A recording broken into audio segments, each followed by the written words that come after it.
ఒక తండ్రి తన కూతురు పుట్టినరోజు గిఫ్ట్గా ఒక చిన్న రైలు ప్రయాణం మొదలుపెట్టాడు. కాని ఆ ప్రయాణం వాళ్ళ జీవితాలనే కాదు, అసలు మనిషి అంటే ఏంటో, మానవత్వం అంటే ఏంటో పరీక్షించే ఒక భయంకరమైన పీడకలగా మారుతుందని పాపం అతనికి తెలీదు. ఇది కేవలం జాంబీల గురించిన కథ మాత్రమే కాదు, ఇది ఒక తండ్రి తన కూతురి కోసం చేసిన అంతిమ త్యాగానికి సంబంధించిన కథ. రండి, ట్రైన్ టు బుసాన్ అనే ఈ ఎమోషనల్ జర్నీని మనం కూడా మొదలు పెడదాం. ఇక కథలోకి వెళ్తే మన మెయిన్ క్యారెక్టర్ సియోక్ వూ. ఇతను ఒక ఫండ్ మేనేజర్. ఎప్పుడు చూసినా పనే లోకం, డబ్బు సంపాదించడమే జీవితం అనుకునే టైపు. ఇక అతని పక్కనే ఉంది చూసారా, తన కూతురు సూ యాన్. తండ్రి ప్రేమ దొరక అల్లాడిపోతున్న ఒక చిన్నారి. విడాకుల వల్ల అమ్మకి దూరం, తండ్రి పని వల్ల అతనికి దూరం. పాపం చాలా ఒంటరిగా ఫీలవుతూ ఉంటుంది. అయితే సియోక్ వూకి తన కూతురంటే ప్రేమ లేదని కాదు, ఉంది. కాని ఆ ప్రేమను ఎలా చూపించాలో అతనికి అస్సలు తెలియదు. ఆ వర్క్ ప్రెషర్లో పడిపోయి ఒక మంచి తండ్రిగా ఫెయిల్ అవుతున్నానేమో అన్న గిల్ట్ ఫీలింగ్ అతన్ని లోపల తినేస్తూ ఉంటుంది. కాని అతనికి ఏం తెలుసు, ఈ ఒక్క ప్రయాణం తనని పూర్తిగా మార్చేస్తుందని. ఇక తన పుట్టినరోజు వస్తుంది. సువాన్ కోరుకున్న కోరిక ఒక్కటే ఒకటి, బుసాన్లో ఉన్న తన అమ్మని చూడాలి. అంతే. కూతురి కోరిక తీర్చక తప్పదు కదా. అందుకే సియోక్ వూ ఇష్టం లేకపోయినా సరే ఈ ప్రయాణానికి రెడీ అవుతాడు.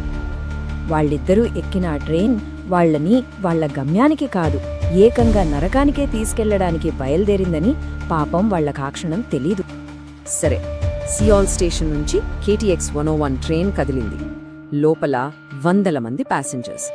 అందరికీ అదొక మామూలు ప్రయాణమే. కాని వాళ్లందరి తలరాతలో విధి ఒక భయంకరమైన ముగింపు రాసిపెట్టింది. కొన్ని క్షణాల్లోనే ఆ ట్రైన్ కదిలే ఒక శవాల పెట్టెగా మారబోతోందని ఎవ్వరూ ఊహించలేదు. ట్రైన్ స్పీడ్గా దూసుకెళ్తోంది. కాని బయట ప్రపంచంలో ఏదో తేడాగా ఉంది. ఏదో వింత జరుగుతున్నట్టు సిగ్నల్స్ వస్తున్నాయి. టీవీలో చూస్తేనేమో అల్లర్ల గురించిన వార్తలు, బయట ఫైర్ ఇంజన్లు పరుగులు పెడుతున్నాయి.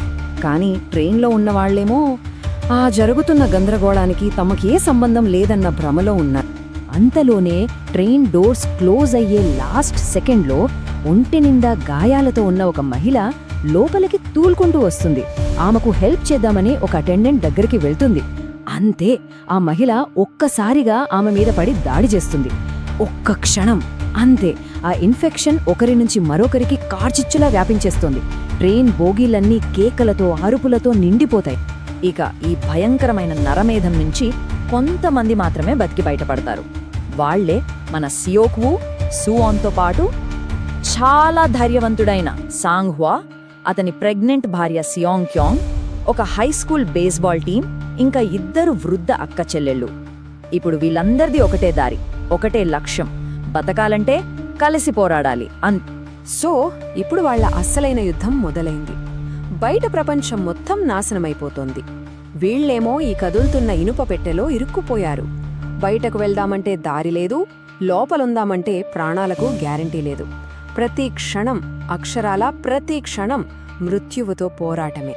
అప్పుడే ట్రైన్లో ఒక అనౌన్స్మెంట్ వస్తుంది. డేజాన్ స్టేషన్లో ఆర్మీ ఉంది, అక్కడ అంతా సేఫ్ అని. అందరి మొహాల్లోనూ ఒక చిన్న ఆశ. కాని ట్రైన్ దిగిన మరుక్షణమే వాళ్లకి అసలు నిజం తెలుసొస్తుంది. అక్కడున్నది సైనికులు కాదు, జాంబీలుగా మారిపోయిన సైనికులు. ఆ క్షణం వాళ్లకర్థమైపోతుంది బయట ప్రపంచం మొత్తం నరకంగా మారిపోయిందని. చూస్తే వాళ్లలో కొంతమంది వేరే బోగీలో చిక్కుకుపోయారు. ఇక వాళ్లనెలాగైనా కాపాడాలి. అప్పుడు సియోక్ వూ, సాంగ్ హ్వా, యాంగ్ హుక్ కలిసి ఒక డేరింగ్ ప్లాన్ వేస్తారు. వీళ్ళు ఒక విషయం గమనిస్తారు. అదేంటంటే, ఈ జాంబీలకు చీకట్లో కళ్ళు కనపడవు. సో ప్లాన్ ఏంటంటే, ట్రైన్ టనెల్లోకి వెళ్ళినప్పుడు ఆ చీకటిని అడ్వాంటేజ్గా తీసుకుని జాంబీల గుంపుల మధ్య నుంచే ముందుకు వెళ్ళాలి. ఇది సూసైడ్ లాంటిదే, కాని వాళ్ళకి వేరే ఆప్షన్ లేదు. ఇంత జరుగుతున్నా సరే సియోక్ వూ మొదట్లో చాలా సెల్ఫిష్గా ఆలోచిస్తాడు. తన గురించి, తన కూతురు గురించి తప్ప ఇంకెవ్వరి గురించి పట్టించుకోడు. అప్పుడు తన కూతురు సువాన్ అంటుంది, నాన్న, నువ్వెప్పుడు నీ గురించే ఆలోచిస్తావు, అందుకే అమ్మ కూడా నిన్ను వదిలేసి వెళ్ళిపోయింది. ఆ మాటలు సియోక్ వూకి బాణంలా గుచ్చుకుంటాయి. బహుశా ఆ క్షణం నుంచే అతనిలో అసలైన మార్పు మొదలవుతుంది. ఇక జాంబీల నుంచి తప్పించుకునే ప్రాసెస్లో సాంగ్ హ్వా ఒక రియల్ హీరోలా నిలబడతాడు. వందల జాంబీలు మీద పడుతుంటే అతనొక్కడే ఒక డోర్కి అడ్డంగా నిలబడి మిగతా వాళ్లందర్నీ కాపాడతాడు. మీరంతా వెళ్ళిపోండి అని గట్టిగా అరుస్తూ జాంబీల చేతుల్లో తన ప్రాణాల్ని వదిలేస్తాడు. ఈ త్యాగం సియోక్ వూని పూర్తిగా మార్చేస్తుంది. ఈ కథలో మనకు ఒకటి చాలా క్లియర్గా అర్థమవుతుంది. ఏంటంటే నిజమైన రాక్షసులు ఆ జాంబీలు కాదు, ప్రాణభయంతో మానవత్వాన్ని మర్చిపోయిన మనుషులే అసలైన రాక్షసులు. ఆ భయం వాళ్ళ లోపల దాగి ఉన్న క్రూరత్వాన్ని ఎలా బయటకు తీసుకొస్తుందో ఇప్పుడు మనం చూడబోతున్నాం. చూడండి, ఒకవైపు సియోక్ వూ టీం ప్రాణాలకి తెగించి ఒకరినొకరు కాపాడుకుంటున్నారు.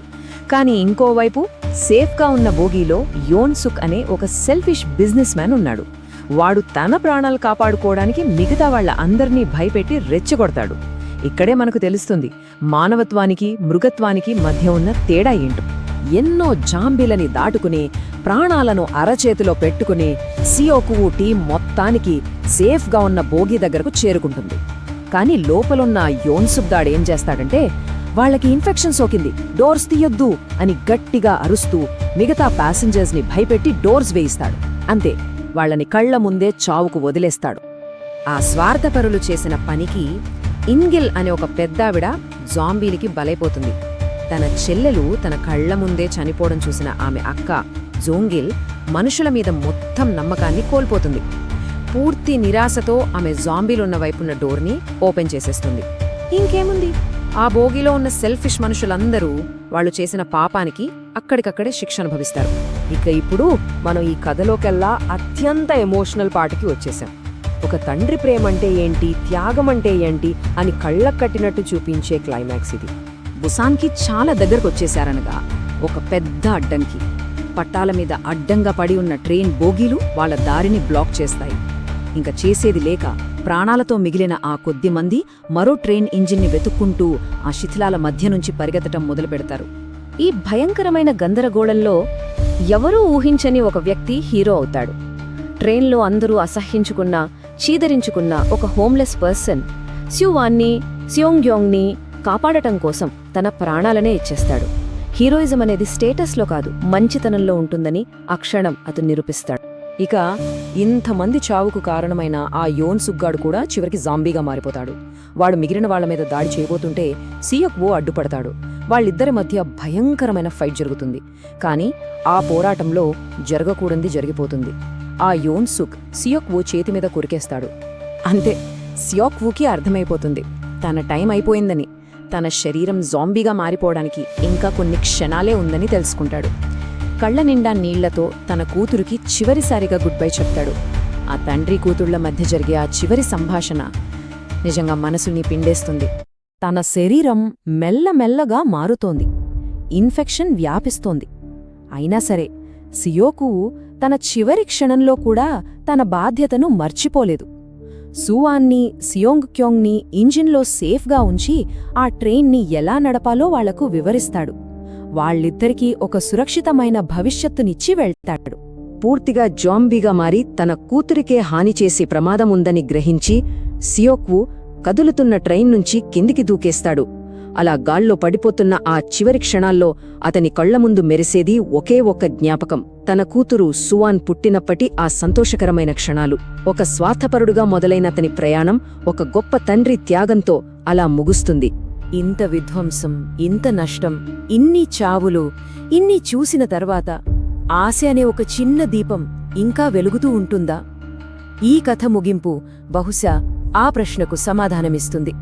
చివరికి వాళ్లు ప్రయాణిస్తున్న ఇంజిన్ బుసాన్కి దగ్గర్లో ఉన్న ఒక కటిక చీకటి సొరంగం ముందు ఆగిపోతుంది. సియోంగ్క్యోంగ్, సూఆన్ ఇద్దరు ఒకరి చేయి ఒకరు గట్టిగా పట్టుకొని ఆ చీకట్లోకి నడుచుకుంటూ వెళ్తారు. అవతల ఏముందో వాళ్లకు తెలీదు, ఒక్కటే టెన్షన్. ఆ టన్నెల్ అవతల బుసాన్కి కాపలాగా ఉన్న సైనికులుంటారు. చీకట్లో వస్తున్న ఆ నీడలను చూసి వాళ్లు జాంబీలే అనుకుంటారు. పైనుంచి ఆర్డర్ కూడా వచ్చేస్తుంది, ఫైర్! ఇంత దూరం వచ్చి ఇన్ని ప్రాణాలు పోగొట్టుకుని చివరికి ఇక్కడే అంతా అయిపోవాలా? సోల్జర్స్ తమ గన్స్ ట్రిగ్గర్ నొక్కబోతున్న ఆ క్షణంలో ఆ నిశ్శబ్దాన్ని చీల్చుకుంటూ ఒక చిన్నారి గొంతు వినిపిస్తుంది. సూఆన్ తన తండ్రి కోసం నేర్చుకుని పాడలేకపోయిన ఆ పాటని ఏడుస్తూ పాడటం మొదలుపెడుతుంది. ఆ పాట, ఆ గొంతు వినగానే సైనికులు తమ ఆయుధాలను కిందకు దించేస్తారు. వచ్చింది జాంబీలు కాదు, మనుషులని గుర్తిస్తారు. పరుగెత్తుకుంటూ వెళ్లి వాళ్ళిద్దరినీ సేఫ్గా బుసాన్లోకి తీసుకెళ్తారు. చివరికి ఒక పాట 2 ప్రాణాలను కాపాడింది. ఈ సినిమా మొత్తం చూశాక మన ముందు ఒకే ఒక్క ప్రశ్న మిగులుతుంది. మనం మన నెక్స్ట్ జనరేషన్కి ఏం వారసత్వంగా ఇస్తున్నాం? సియోక్వు తన కూతురికి ఆస్తులివ్వలేకపోయి ఉండొచ్చు, కానీ అంతకంటే ఎంతో విలువైన ప్రేమ, త్యాగం, ఇంకా ఎంత కష్టకాలంలోనైనా మానవత్వాన్ని ఎలా బతికించుకోవాలో నేర్పించి వెళ్ళాడు. మరి మనం మన తర్వాతి తరానికి ఎలాంటి ప్రపంచాన్ని, ఎలాంటి విలువల్ని అందిస్తున్నాం? ఒక్కసారి ఆలోచించండి. ఈ వీడియో నచ్చితే తప్పకుండా లైక్ చేయండి, షేర్ చేయండి మరియు మా ఛానల్కి సబ్స్క్రైబ్ అవ్వండి. ఇంకా ఇలాంటి హారర్, థ్రిల్లర్, మిస్టరీ స్టోరీలు కావాలంటే మా ఛానల్ని సపోర్ట్ చేయండి. Thank you. మళ్ళీ కలుద్దాం నెక్స్ట్ వీడియోలో.